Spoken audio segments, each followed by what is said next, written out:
wata sabuwa jama'a. Harin da aka kai kwanakin baya satin da ya wuce aka kashe wannan kaftan in Birema Bubakar ɗan gidan Canga. Matashin sojin nan kaftan 'yan Niger sun samu wani labari wanda yana da ban tsoro. Wannan hari da aka je aka kai aka kashe wannan kaftan in, wannan hari wannan kashe wannan kaftan ana zargin manya daga sa hannu cikin tafiyar nan na cewar wannan kaftan in nan zargin da ake yi an samu wani labari mai mummunan labari wanda bai da dadin saurare. In Niger ku tashi tsaye ga addu'a, ku ƙara komawa wajen alkulut, ku gaya ma mutanen Saudiya sa tsaye ga addu'a. Allah bayyana asirin makareta da azalumai, Allah ka tona asirin kowane azalimi ne. An samu wani labari ya fito wanda ta kasa ake tafiya cikin CNSP. In ba ku sani ba CNSP ku sani, Niger ana wata magana kasa magana take, kuma an kasa samun mutum guda wanda zai fito da magana ta hito ga hili. Yau dan kasa zai fito da ita. An samu wani maciyacin malami ko kuma wani mushriki ya bada wani labarin banza, labarin ƙarya. Ya nuna cewar ana so a yi ma CNSP juyin mulki, kuma yara matasa za su yi juyin mulkin. Kaftan duka su ne suke kokarin su yi juyin mulki su an ci mulki. Wai suna ganin tafiyar CNSP ba tafiya bace ta ƙasa. Wa'annan kaftan shine aka kai wani plan aka kai wani mugun hari. Harin nan da aka kai an kashe kaftan. Yanzu kuma duk inda wani kaftan yake sa hankalin shi da kyau, ya nutsu da kyau ya gani wannan tafiya. Muna addu'a in dai ƙarya ne sharri ne ake masa NSP, Allah ka tona asirin wannan makaryaci, ka nuna shi ga hili ka gari. Ba ma boye ba ma jin tsoro, ba ma shakka gayin duk inda ta taho daga Niger ta taho. Sabuwa ce daga Niger. Yan Niger sun ce zargi ake yi wa NSP. An ba su wani mugun labarin cewar yara matasa kamar yadda kaftan Ibrahim Traore ya juyin mulki a Burkina Faso, su ma Niger kaftan suna kokari, suna son wai su ne za su yi masa CNSP juyin mulki. Da haka CNSP su tashi tsaye game da al'amarin kaftan.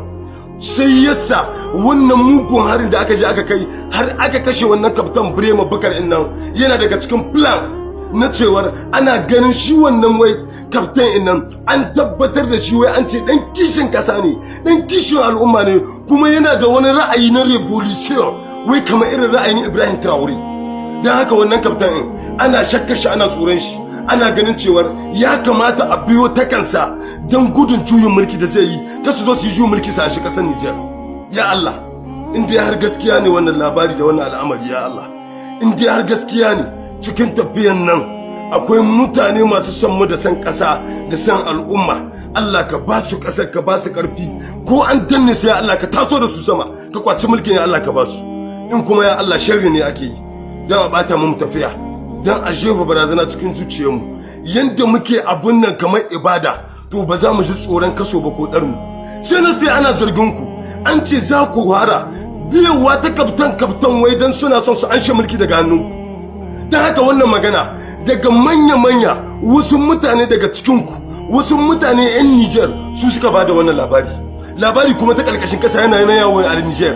Labari na nan na yawo a Niger kaɗan. Insha Allah zai zo inda za ta bashi, zai zo inda za ta washe kowa ya jiya.